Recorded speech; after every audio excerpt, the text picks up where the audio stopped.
Speaking freedom, giving you the answers to be free. Be free.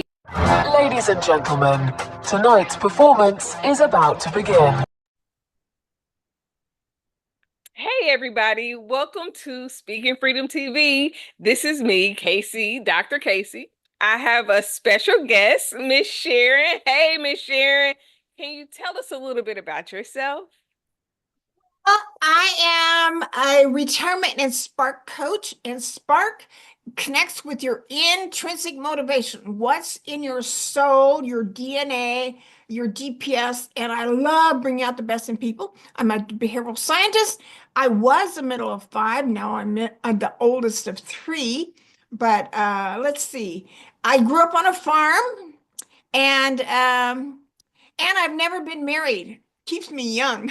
Oh, I bet. I felt like I aged when I got divorced. So tell us, what do you do? You said you are into behavioral, uh kind of what I mentioned earlier about my book, Behavior Patterns and What Makes Us Us, correct? So how did you Yeah. go ahead? Well, so behavioral science to me, when I first got my degree, they said, well, hey, what do you look for jobs? There's no jobs in the classifieds about behavioral science. So Mm-hmm. they told us a human relations degree. And so over the years, various people wanted me to want to put me into human relations. Well, that was close, but not quite. I just love bringing out the best in people. I Mm-hmm. love facilitating their success and empowering you. So now I'm empowering retirees to thrive and use their untapped potential of time freedom to help the world heal and give themselves meaning and fulfillment. Mm-hmm. Mm-hmm. It's so funny that you mentioned that because although I am the ripe age of 41, I'll be 42 this year, I have been in a retired state for about 10 years now. And the biggest struggle that I had when I initially became disabled and could not work anymore traditionally was feeling idle, feeling almost worthless, like I didn't know what I was doing with myself, although I had small kids, just bought a house, had a like life was made, but I felt a lot empty. Which is kind of how I started developing my book, Spiritual Human Behavior, which is about like your behavior patterns, but how your environment, how the world around you shape who you become, in addition to who you were already intended to be. So it is very interesting that you are kind of in the same line of the realm of things. So how did you get to this point of working in it? So you retire and then you started to help others? Well, yeah, it starts kind of way back. I felt invisible my whole career. I felt it way down at the bottom of my stomach. And I still don't understand what that is about. But other than I was intentional about being invisible as a kid because of the sexual abuse that was going on in our home. Mm-hmm. I said many times, thank heavens he keeps his hands off me. Mm-hmm. But I didn't have a good, wholesome relationship with my dad. And that wanting to be invisible seemed to have followed me throughout my career. So this will shock you a little bit, but when I started coaching classes, it was a week before I retired, and I Mm-hmm. got brave enough to mention to them that I was going the next weekend to my friend's birthday party. Mm-hmm. And I got the nerve enough to say, hey, Pat, I'll probably be wearing a hat to your party. Oh, you'll probably be the only one. Oh, maybe my sister. Well, this was my hat. And I wore it. And, it seemed like something wanted, well, I was invited by my instructors to, You still look beautiful. I was invited by my instructors to bring it to class the next day. We check this out. So that invitation was pretty cool. But I didn't just bring one hat. I brought like 4 or 5. And every time we had a break, I changed on into a different hat. So, and then about 6 months later, we are coming back from lunch, and I slapped the table and stomped my foot and said, "It's not okay to be invisible." Where did that come from? It was your subconscious kind of talking to me. And um, And I guess about some kind of that same time, I had gotten done a profile. I like profiles because it tells me how we're different. Hmm. And but this one was kind of weird. It came back and said that I was an influencer. I think you got the wrong person. Me? But shortly thereafter, about that time, I was pondering it, and I thought, well, what if they know something I don't know? And I started taking baby steps towards maybe that could be somewhat true. And so somebody called me about being on a podcast in New York City, and that led into them hosting my series of podcasts called Maximize Retirement. It was just audio. And later I went into audio and video and called it Fresh Courage in Retirement. It's your time to shine. So since retiring, I've become visible, Hmm. and I enjoy doing podcasts, and it seems like it's getting better and better. Each one is getting better. So but there was another uh, prime moment that was a big wake up call. Was about 6 months into my retirement, I heard about this webinar in the UK called How to Have Mental Strength. Well, that's a new title. So I listened to the first day, and I had conflicts with the rest of the week. There was just an hour each week, but that first one, he said, well, before you go into a meeting or meeting somebody that you're not sure how it's going to go, and you're a little bit tense about it, or real tense, but he said, first recall to mind a warm memory. Okay, all the details that you can remember, and then hold it for 15 seconds, and then go into your meeting, and it'll go much better for you. So my warm memory was from like third grade in a Christmas program, and I was supposed to be a reader and all that. But afterwards, um, I thought about 10 days later, I thought, why just have one warm memory, Sharon? Maybe you could see how many you could come up with. Hmm. Half that list of 10 or 12 things was in front of people. Hmm. Had I been in the wrong career? That was quite a wake-up call for me, and kind of that confirmation that maybe I was to be an influencer. So here we are, and getting ready to you know make some more waves in a global sense. So, what was the hardest thing uh with changing everything about yourself to become an influencer versus maintaining your invisibility? Granted, I don't need to be invisible anymore. Hmm. But it takes a lot of courage to be visible when you're not used to it. There was one meeting where the head guy in our building, I was working for GTE, and somehow I got picked to go into a meeting with him and about 12, 15 other people. Have no idea how they picked me, but while we were, asking him questions, I started wondering, what if we were to ask him questions?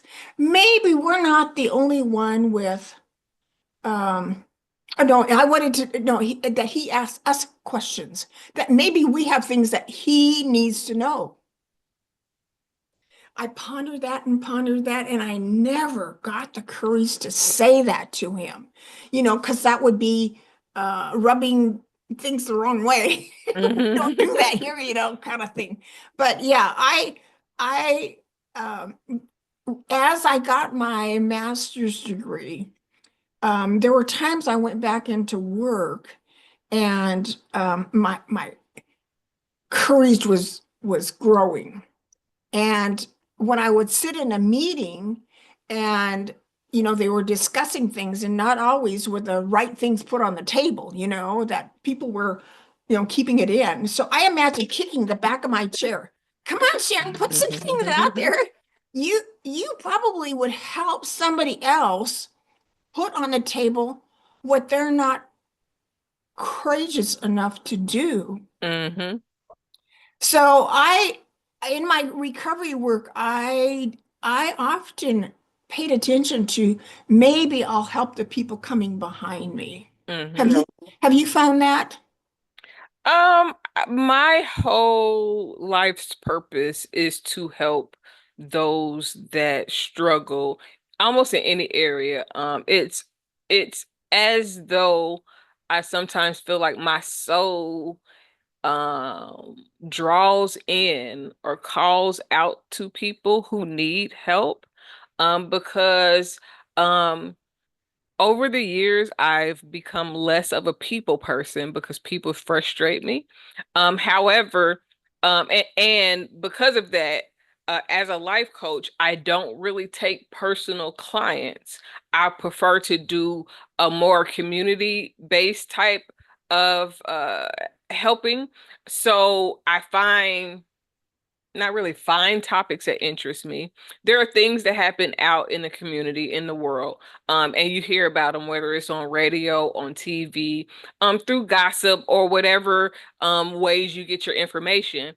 And with that, I kind of take the whole of whatever it is that I'm hearing and translate, for lack of better terms, what the pattern is, what the functionality is, what can cause it. And it started out with me trying to do two. Like, okay, so if I say all of the bad about a thing, a situation, or circumstance, I also say, okay, this is the good side. This is I don't want to give just the negative because a lot of people in general are helping people from a hurt place. So if you help from a hurt place, you're only going to give hurt type of advice. You're going to give things from a screwed perspective because you're not healed, you're hurting, you're damaged. So you can't even most times think about what a person that is not in that situation or not from your circumstance would deal with. So it really made me turn on my empathy, compassion for others. And then I realized that I would consider myself to be an empath because I can be in any room and no matter what room I'm in, I often feel like everything is going on around me and I am just like pulling from every like if it's and my ears are extremely sensitive. So if somebody is talking, uh if multiple people are talking, sometimes my ears try to tune in on the lowest sound. Like if the sink is dripping in the other room, I can hear the sink dripping in the other room, like, and nobody else might not even pay to no attention. But for me, I can't tune it out, and it is crazy, not crazy bad, but it is amazing to have that type of sense because we have we are told we have five senses, but I believe we have more than five senses. But for whatever reason, my ears are in tune to hear everything, and it's good and bad. So that's kind of how, for me, everything kind of transpired and developed with my helping people because it's easier to address a topic large scale than it is to try to one by one by one by one. So when you see my YouTube channel, when you see Speaking Freedom TV and you see all of these videos, a lot of them are trying to address large situations, large scale problems with just me by myself trying to help heal the world, solve the world's problems, kind of address things in a way that sometimes we don't hear people talk about the things that need to be addressed, nor how to effectively go by addressing them. We see things get done or we see things be undone. We don't see the process. So I try to help people understand the process. Yeah, I that reminds me of when they say when you come back from what is from a Hallmark movie, a line in a Hallmark movie that said, when you come home from vacation, you often come home with fresh courage. Hmm. And I grab that phrase because it's new, you know? And so I call a number of the things I do with fresh courage as the first words. And for some reason, I feel that's important that I capitalize those words. But fresh courage, there was something else that came up, but I've lost it already. It's okay. I I lose like it you all the time. to Fresh capitalize. courage. It's your time to shine. And a lot of people need that type of encouragement because one, a lot of us are raised in discouraging households that don't give us the push to do more outside of the box. So we stay within the comfort zone that other people have created for them. And it's not even our comfort zone most of the time. It's a comfort zone that we've adapted based on the people that are around us, or the life that has shaped us, or survival sometimes, because a lot of, I would say, probably about 95% of people live in a survival mode. Different levels of survival mode, different layers of those levels. But I definitely believe that a lot of people live there. Yeah, I am a big possibility thinker. In fact, I guess that's somewhat where my creativity comes from. But they say that when you invite to think about possibilities, you're actually inviting some spiritual involvement Hmm. Hmm.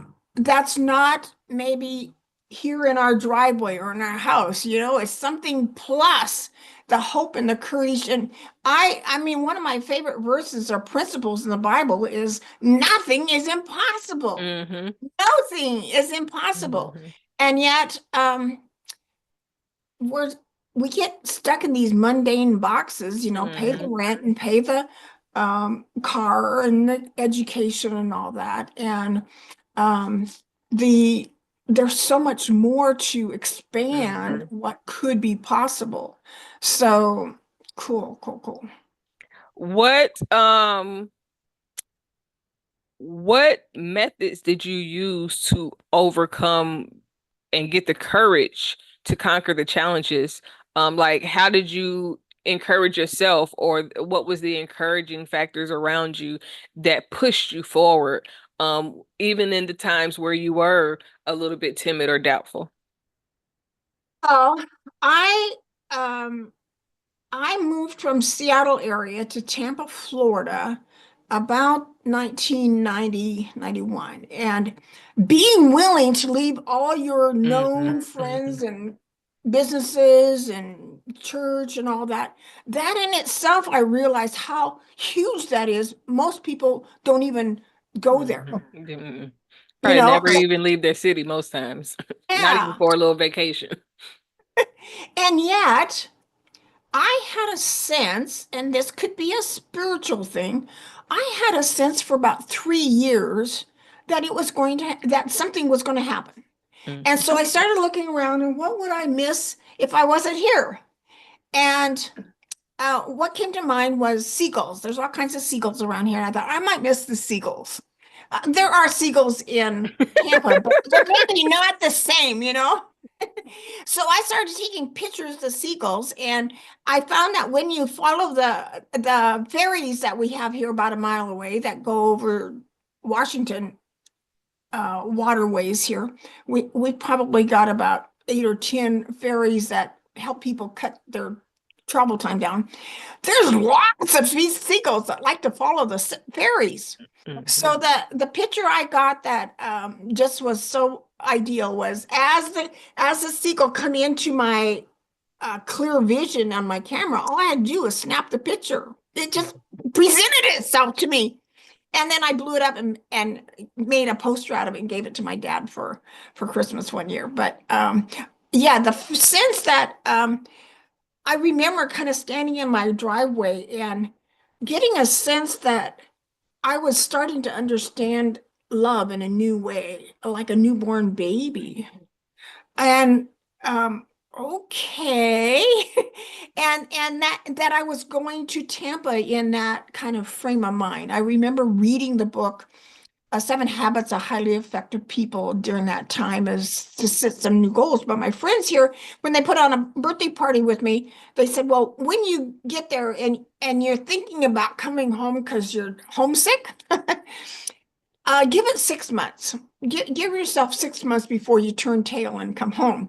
And 3 months, I thought, oh, I got this. This is working out fine. It's gonna be okay. But by the fourth month, I had hit the wall, and I started doing some research, like in a Bible concordance, and I looked up the word courage.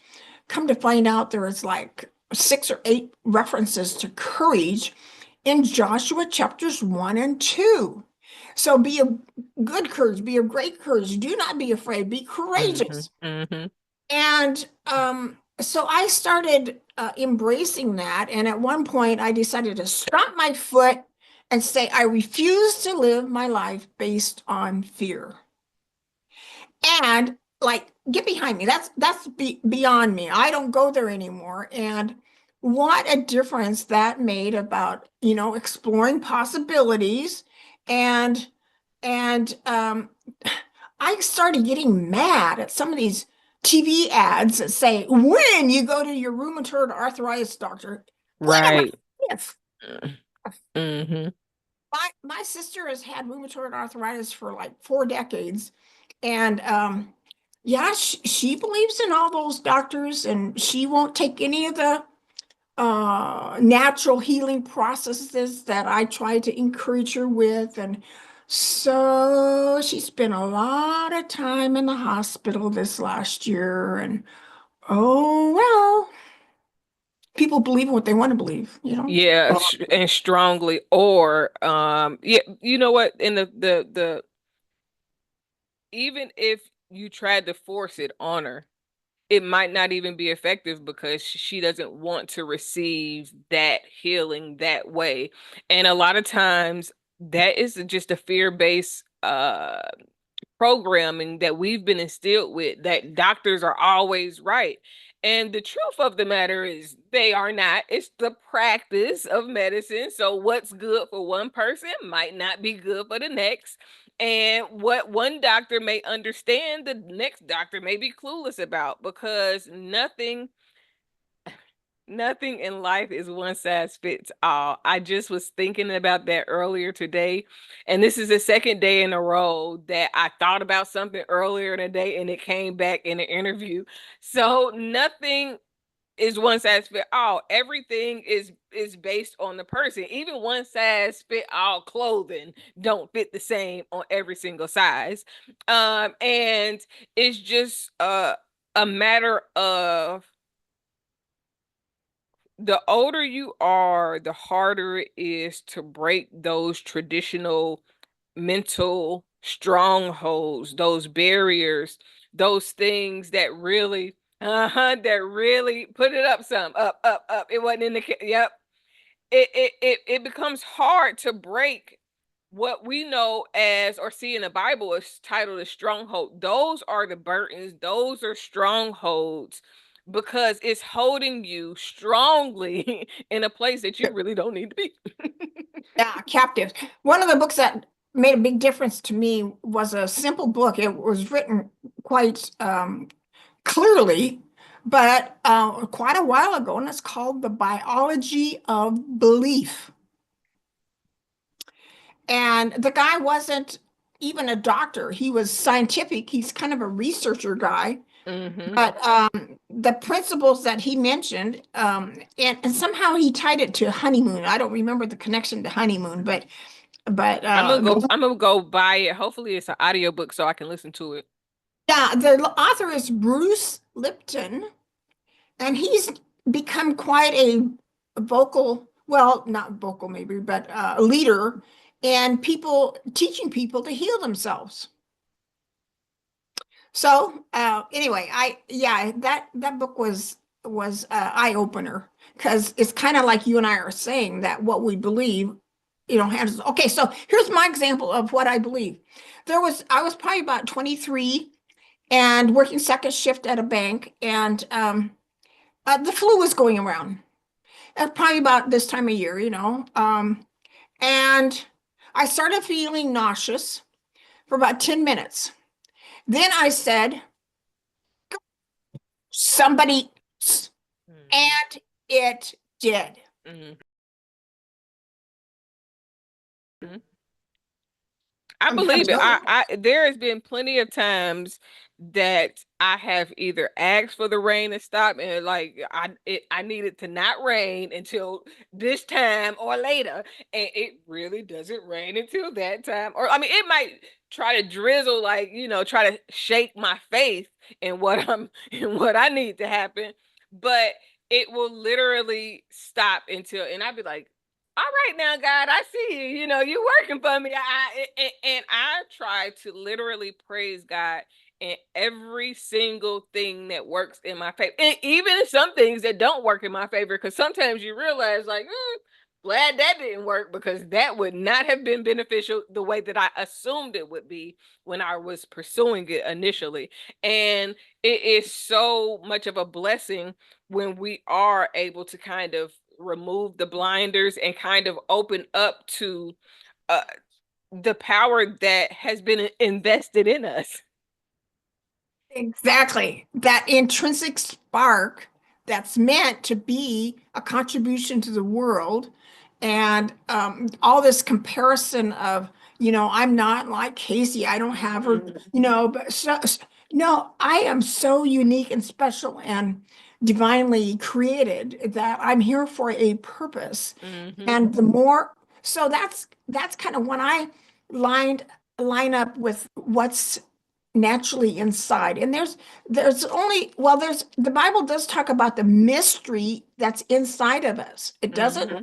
It doesn't get a lot of preaching because they probably don't understand what it means. Either that or they don't want you to understand so that you won't come to the knowledge of your full self. Because if I tell you something that if I only know it, then y'all gonna play into my hand. But if I tell you, then you're gonna be like, whoa, whoa, whoa. And it's so one of the reasons why I stopped going to church and left religion is because I opened my eyes. And one day I started studying psychology and I started reading what psychology said about religion. And then it was like, okay, so why is it so many versions of Christianity? Like, come on.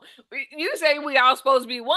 So it's like 50 versions of Christianity. It's 50 versions of almost every religion. Why, if all things work together, then that means that everything contributes to the bigger picture. And it just really, it was like, and then once I was like, okay, so guys, so show me what I really need to know. And it just so much information came to where I felt overwhelmed. I felt discouraged because I had spent all this time dedicating myself to something that it was the way that seemed right, but it was a little bit off because it didn't really empower you to understand your soul, your purpose, and your individuality in the bigger picture. Because it's we are all connected, but we have individual worlds of our own within the world.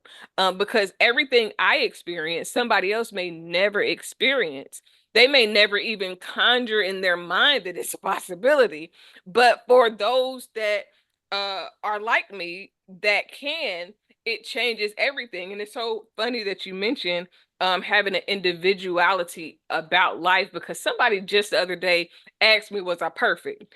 And I said, well, Yes, I am perfect because I am perfectly created to do what I was created to do on this earth. So somebody else's version of perfection isn't even applicable to me because I'm not based on what they think that I'm supposed to do. I am about what God sent me here to do. So if I think that I'm imperfect or I got flaws, then guess what? I am going to move like I have flaws. I'm going to move like I don't know. I'm second guessing because I don't know if I'm supposed to be here. And that's where I think the imposter syndrome comes from because you are ingrained in your mind to kind of second guess everything about who you are and what God created you to be. Every day before I get out of bed, I might not have asked that this morning, actually. What do I need to know today? So I'm open. Hmm. And how you going to dance with me today, God? Now, that's something I need to put into my repertoire because, baby, that sounds good. Like dancing with God, he might ask you to do the tango and you ain't got past your two step. I especially enjoyed the book, the oh, the Shack. Oh, I have it. I have it on audiobook too. This is one of the lines that keeps repeating in the Shack book. I'm especially fond of you, sign God. And so many people need to hear the it's just so many people that are always spoken negatively to, that are always discouraged, that are always put down, and the inspiration is needed. A lot of people are like, well, why do you need it? Now, I will say there should be a point where you graduate from needing somebody to inspire you daily to being able to come to the inspiration within yourself. I was talking to a guy once, not gonna name him. He's not important. Didn't last long. Okay, and he was, and when we were talking, he was just kind of all over the place, and I just lost whatever it is that I was saying. So we're just So, gonna. okay, so I have a sign up here Hmm. that I start my book with how weird I am in that I like to collect near-death experience stories. Hmm. So, Of your own or other people? well, other people's. I Okay. now know two or three people that are alive and have had a near-death experience, but I probably listened to a fair number on YouTube because they kind of prompt me when those things show up. But so I started kind of imagining that I'm in heaven like they are. And they talk about the beauty and the fragrance and the flowers that sing and all kinds of colors and mansions and all this. So I wanted that to permeate me and then say, how does it change here? Just asking a curious question. And so I've been kind of driven a little bit the last 3, 4 years is to um, make bringing heaven to earth. Hmm. So here's the common statements that come because they're quite similar.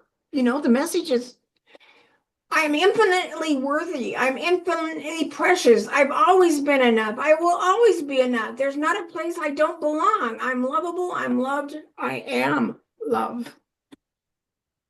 Now that ain't an affirmation and things that you need to hear, especially being lovable and being loved, because people struggle with that a lot. Yeah, It Go I ahead. even struggled while I was writing my book because it seems like there's not a strong vein of love in my life since I've never married and never had kids. And that pulls a lot of love into being manifest. But I decided I love in a different kind of way, that I'm serving people with my book and my podcast that I'm doing. So it's maybe not as tangible love, but from a little higher realm, perhaps. I feel like every time I read a book, I think about is there a nugget here that can put on Mhm. a block? I've probably made about 500 of these various sayings, and um, it's all in the whatever I can do to encourage people and inspire people, motivate them. Can you tell us a little bit about the inner spark? Well, so here's an assignment for you. Actually, I've been doing some of that. Well, the call to actions. I've been on Instagram, Queen Sharon underscore Queen of Courage. I've been reading some action items I have in my book because this is what I consider a do-it-yourself uh, process to discover your own spark. So, you have to kind of get quiet and think about some things you may not have ever thought about. So, and I love to help you think. Let's make a list of 20 things you enjoy doing. 20. 20 things you enjoy doing, because that's kind of where some of your joy is hidden. Hmm. Okay, so then another list, make 15 a list of 15 things that you like about yourself, your character that serves you well. So one of my values is being responsible. I want you to take my words to the bank. Count on Hmm. them. Um, Another one is what are your guiding principles? Now, they often come from our parents. So the one I remember the easiest and quickest with my mom was where there's a will, there's a way. Hmm. And translating that into my life, I often say, I decide what stops me. Mom's version, translators. So the big thing that is different with purpose as opposed to a spark is aligning all those things that you like about yourself with your values. And I'm sorry, but we don't talk enough about values. Hmm. But that's where our meaning comes from. Hmm. When you see a news story on TV or in the newspaper and you say, somebody needs to do something about that, that's a value that's kind of poking its head up. And or you might say, oh, I'm so glad somebody did something about that because that helps us all. And um, the the value, in fact, I wrote a term paper on values, and my instructor I saw later, he says, I've never had somebody write a paper on values. I still have that paper. His comment made an impression on me. But yeah, so my values are like love and creativity and authenticity, and probably responsible is in there. But yeah, I do have, I have put my secret sauce into a course that's now live just last week on the Great Congratulations. Thank you. It's on the Great Discovery platform, and it's called Discover Your Spark, Rekindle Your Joy. And that platform can translate any course. And now they're even able to translate, if you were speaking another language, we could real time convert your language into my language. Nice. It's based on the Six Sigma technology. But yeah, discover your spark, rekindle your joy on the great discovery platform. And the reward is that it's going to feel a lot like heaven on earth when you Mhm. align your life with what was planted inside. Mhm. I totally agree. It is definitely um a blessing to be in alignment. It cuts down on the drama. It cuts down on internal frustrations with yourself and others. It just cuts down on so many things. And alignment isn't that everything goes right. It's kind of figuring out the path to what's right for you versus what people think is right for somebody else. And so it is definitely one of the most liberating things that I've experienced is when I became disabled, too disabled to work at that time, to where I had to sit down. And the hardest thing for anyone to do, kids, adults, everybody, except for infants, because they can only sit down, is to sit with yourself. I think COVID and the pandemic was very challenging for a lot of people, not because that they had to be isolated or quarantined, but it's that they can't sit with themselves. They don't have peace within themselves. So then you had a lot of people drinking, you had a lot of people become more suicidal if they had the ideation of it. It set in more because now they have to face themselves. And instead of facing ourselves, a lot of times whatever trauma, whatever, disadvantages, whatever shortcomings, the survival mode is not enough for some people. And so they seek other options, but all of that comes from not being able to face their self, their mind, their heart, understanding why they went through some of the things that they went through. And I really wish that when COVID started, my books were available, because my books are about finding faith in the misfortune, finding how to find yourself within the world, because we've been told so many things and we try to gravitate to so many things. And then if you're in relationship right after you get out of your household, you go from parent to school to home, to college to relationship, or high school to relationship, and you're never single long enough to even know what you actually like, what brings you joy, what is your because we're so busy taking on what everybody else is giving us and telling us and what we should do and da da da da da, and so we never ever really sit with ourselves. So I think that despite the fact that everybody was isolated, everybody didn't isolate in the way that was healthy. And if my books would have been out, I would have been able to push them a little bit more and help people. But yeah, such is life, and maybe it wasn't time for it. So I don't believe it was out of time, because I know that there is something else brewing in the midst of this world right now. And people are still going to need more than they needed when COVID happened. They're going to need more than they needed when, when they felt like they didn't have anybody, because what is coming is going to be different than anything that we've ever seen, and there's no real way to prepare for what's next. We just have to be willing to walk in it and embrace whatever comes the best way we know how. But in order to really do that, you got to begin to sit yourself down and figure out how you work. Your invisible assets are inside. Mhm. One of the things that really started making a difference for me, and it's a simple little statement, and yet it gets me off of judging me. It Mhm. gets me off of judging Casey. It gets even my parents, and not knowing um, how what why we had to walk through the trauma we did, is that we're all doing the best we know how. Mhm. With the I information that we have. Yeah, I especially applied it to losing weight because I've always, well, they say that when there's sexual abuse involved, either people become more promiscuous or they gain a lot of weight so they don't have to deal with the With come-ons and mhm. all. So my sister got somewhat more promiscuous because she was around military people a lot on the base.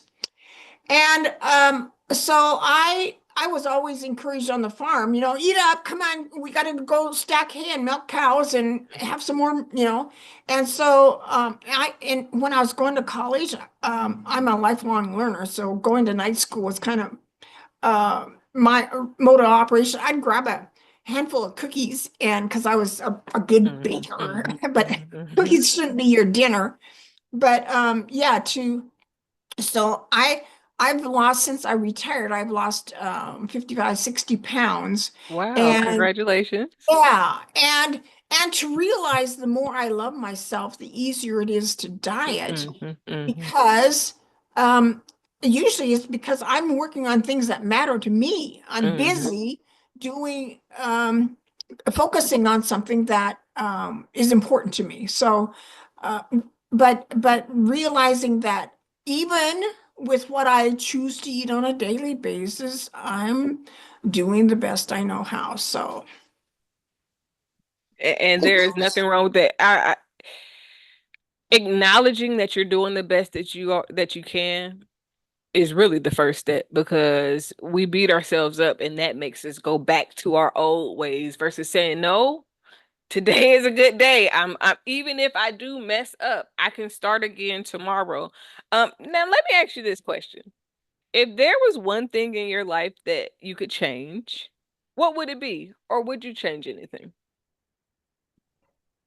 well, I have always wanted to be married, Mhm. but um, I am so independent that may take a while to happen. But I did kind of a God testimony was I did buy myself a wedding dress back when I was about 38, 40 years old, and I have it in my closet here. I still need to lose about another 10 or 20 pounds to fit into it. But that was my daily guide to miracles. It'll be a miracle if I ever get married. It can still happen. Yeah, yeah. Heading for 100, so it could definitely still happen. And but I don't think there's any specific thing that I would change other than it's been a challenge that I've gotten zero support from my family. Mm. Well, that is always challenging. However, it's harder for people that think they know us to be supportive because they are seeing through whatever lens that they've put on themselves. The other day I posted something on Facebook about how hard it is to be successful. But when people doubt you, it makes you go hard. Well, it can make you either go harder or regress. But to be where I am now in my life, um, is a blessing, but it's a struggle to be seen, to not want to be invisible. Because I've always been bigger than life. I've always been a people person. Like I'll talk to anybody, even though people get on my nerves and they're very frustrating at times. I will try to hold a conversation with anybody about anything. I mean, just at the store, and I'll just spark a conversation. Um, but the reality is that oftentimes our family can't embrace what we've become because they can only see through the jaded eyes of whatever they thought of us. And I've had so many people, relatives, old friends, just people, well, I thought I was better, or you think you're this, and it made me even when you talk about when you've been sexually abused, you regress. I don't know if it's just sexual abuse, it's any abuse that makes you want to be seen less. And it for me, when I first got divorced, I didn't want people to see me for my body because it's easy to be for a man to want you because of how you look. But for a man to want to get to know you and want you because of what you know is something that's a little less heard of. And so I would wear big clothes. I just didn't want that attention. In addition to me raising a son and a daughter. So I was also being conscious that my son is watching just as well as my daughter. And I want to present to them balance. So, they may see me get dressed up sometimes, but they see me regular because I want to be a great influence for not just my daughter, but also for my son. So it is amazing how even not having support ends up being the support that you need for you to really go where you're destined to go because if those people supported you, you might get comfortable. It might even be a burden that they even around because sometimes support comes with manipulation because they want something, so they're in your corner versus I'm in your corner because I believe in you. And so, although you wish that your family supported you more, if that was one thing that you could change, I think that God prepared you for this journey, the way you're experiencing it, because it was something that you needed to experience. And that experience clearly helps so many others. Yeah, yeah. So, Okay, so if there was any advice that you could give a person that's praying for or needed some answers, what advice would you give? well, um, I hugging yourself, loving yourself is a great way to start your day and to purposely acknowledge that you're lovable, you Mhm. know. Um, when I started doing that, then there's a couple times I kind of looked myself in the eye in the mirror and felt like I saw God there. Now, I I think I mentioned that to my sister, and she probably blew a fuse, but since the mystery's inside, Mhm. there's an element of God's presence Mhm. inside. And we are all made of God's image. Yeah, so stretch your biology of belief a little bit. And when I did my 70th birthday party, I kind of brought up the fact that I believe that God and us can co-create. Mhm. We work together to bring heaven on earth or heal the world or whatever. And even that might be a stretch for some people, but to look yourself in the eye and tell yourself you are loved and you're lovable and that there's nothing wrong with you would be a huge first step. Well, that is definitely a great first step, because it definitely starts with yourself. So as we wrap up, tell us about your books, your podcast, and where we can find you. Well, I do have a website just called SharonRolph.com, ROLPH. And my book is on Amazon, Fresh Courage in Retirement, Finding Purpose, Essence, and Fulfillment. And on the Great Discovery, I have my book there.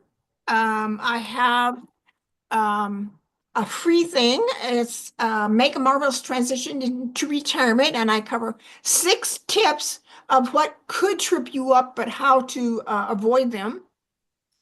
And especially if you're going into retirement, that would be a very good first step to take.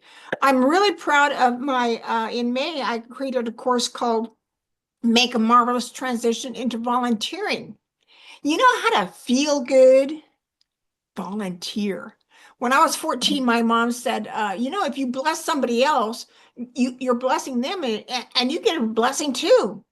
Volunteering feels good. Yeah. And if you're suicidal or depressed, find somebody that you can do something for, and Mhm. you'll get feeling better and the people you bless. In fact, I'm trying to get better at sending birthday cards because there's evidence that somebody was thinking of you and they put it in the mail Mhm. for you.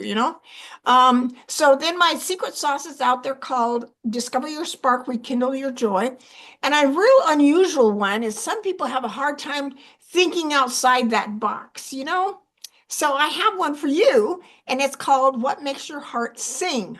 It's 48 ideas of something that might trigger your heart and say, oh, yes, I could do that. Mhm.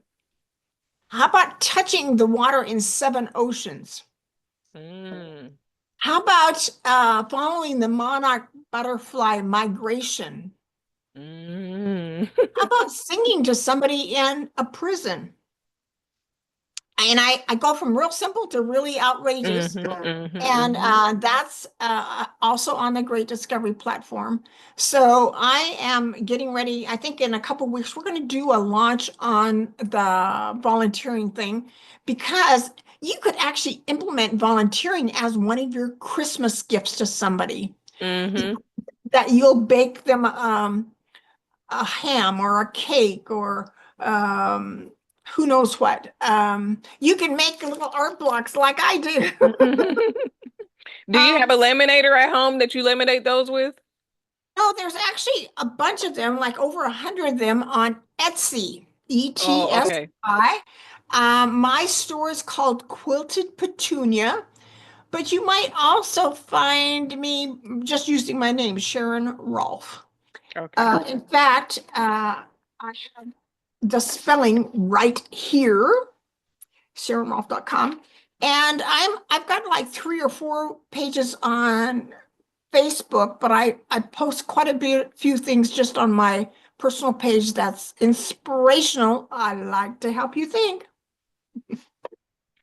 I love you, Miss Sharon. You are really just ball of fresh air. Like you have so much joy, so much stamina. Like I really enjoyed this conversation. It has really been a blessing to my heart. And I am so glad that you were able to stick around because I was listening, y'all. I was running late. The kids had me. But Miss Sharon, she stuck around and she was very understanding. This has been a blessing to my heart. Well, let me give you my spark. And I let me mention I have never done this before, but I have purposely made choices and decisions to keep myself pure. And so when I say pure in my essence statement, there's been intentionality about that. I am precious jewel of wisdom. I am colorful collaborator, motivator, and learner. I am tranquil, authentic, and pure inspirer. I light fires. I want to light your fire. Now listen, y'all. You heard everything else that we said. I want you to play back. If you got an iPhone, pause, screen record the affirmation portions of this episode so that you can repeat them, so that you can learn them, so that you can encourage yourself even when you're not listening. So again, I know I want views. We want views, but we want you to be empowered more than we want to be seen. We want you to be encouraged more than we want to be heard. We want you to subscribe, like, and share, like Miss Sharon said. You see? All right, everybody. Miss Sharon, do you have any final words? Well, no, well, I don't know what else you can say after you just said what you just said, but I'm gonna let you go. Well, I do have one thing that I saw on the wall at work one time. If one has a talent and fails to use it, one has failed. Mhm. Somehow, half of it, they have partially failed. If one has a talent and finds somehow to use the whole of it, they have gloriously succeeded and won a satisfaction few people ever know. Let that be you. Thomas Wolfe. Now, listen, everybody. Tap into your light. Find your purpose. Seek within. You can go to church, you go to Bible study, you can go to serve, whatever. You can go to whatever outside source that you can use. But at the end of the day, you have to find your inner strength. You have to find your inner knowing. You have to find that confidence within yourself so that you never have to need somebody, but you can use that as an option. Now, that is our show for today. Thanks again, Miss Sharon, for coming. I really enjoyed this conversation. Until next time, everybody.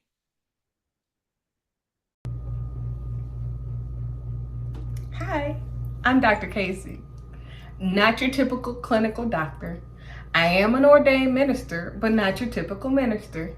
I am also a certified life coach, love coach, sex coach, solution focused coach, transformation coach, and more. I have a whole lot of information that I would like to help you grow with. And I hope that soon I can help you be the best you that you can be. Confidence, spirituality, and purpose. That's wholeness, complete. Hi, I'm Casey, Dr. Casey. Welcome to Speaking Freedom. We are happy to have you, and we hope that we're able to help you in every way possible. Have a good evening. If you've enjoyed this video, like, share, subscribe, and turn on your notifications. New episode every Friday.